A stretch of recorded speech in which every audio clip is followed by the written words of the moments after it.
Hi everyone नमस्कार जय Jagannath good morning. तो सकाळू सकाळू मु गाधेकी क्रीम पाउडर लगे सारा पर सिंदूर लगाऊँगी। सिंदूर लगे सारा बिंदी लगेली बिंदी उपर टिके सिंदूर लगेली कहीं झाड़ सिंदूरटा टे छपी जाऊँगी। तो से बिंदी उपर सिंदूर गला टे लगे शंखा टे लगे मुंडिया मारिदेली। तो ठाकुर पूजा करदेली ठाकुर मुंडिया मारी सारिकी तो खावाई कलु आम तो सकाल सकाल पखाड़ खाइबा।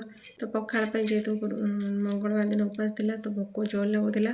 तो मुझे गला बेलू माछ कटा चलती माछ ये बिले आमर माछ खाइबा बोली अनेक बस कहीं आज माछ आसनी घर पर माछ आसी। तो ये सब जगिकी बस माछ खाइबे बोली। तो मुझे भात खाइबा सब रेडी करुच्ची चकटा चकटी पोड़ा पड़ी।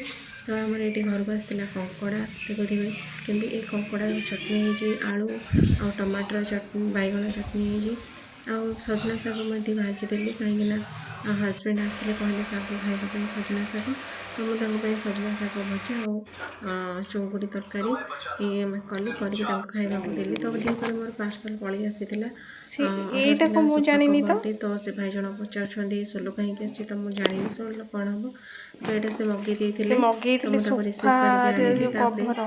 सोफारे थी पुराणा कभर को काढ़ी तो नुआ कभर पकईकि देखुचे मैंने हो ठीक ठाक। तो यहाँ जेहेतु जाकी हो पुराणा सोफा कभर बसिले तो यहाँ मत ठीक कहीं पूरा घोड़ी डस्ट फस्ट पड़े पूरा ऊपर पड़ो धोଇବା भी सुविधा हम। तो मु सोफा कभर को पकई सारापर तो फाइनाल देखुची भल मानने कमी देखा तो भल लगे। तो ये टिके टिके रहा मुझे रिटर्न मारिली मुझे चलो छोट छोट टे मैंने चिरा बेसी तो नुह अल्प टे पड़ता। सन्ध्या बेले मुझे सन्ध्या देकी ठाकुर पाखे स्तुति करदे पुणी देखा नुआ भिडियो रही। नमस्कार जय जगन्नाथ।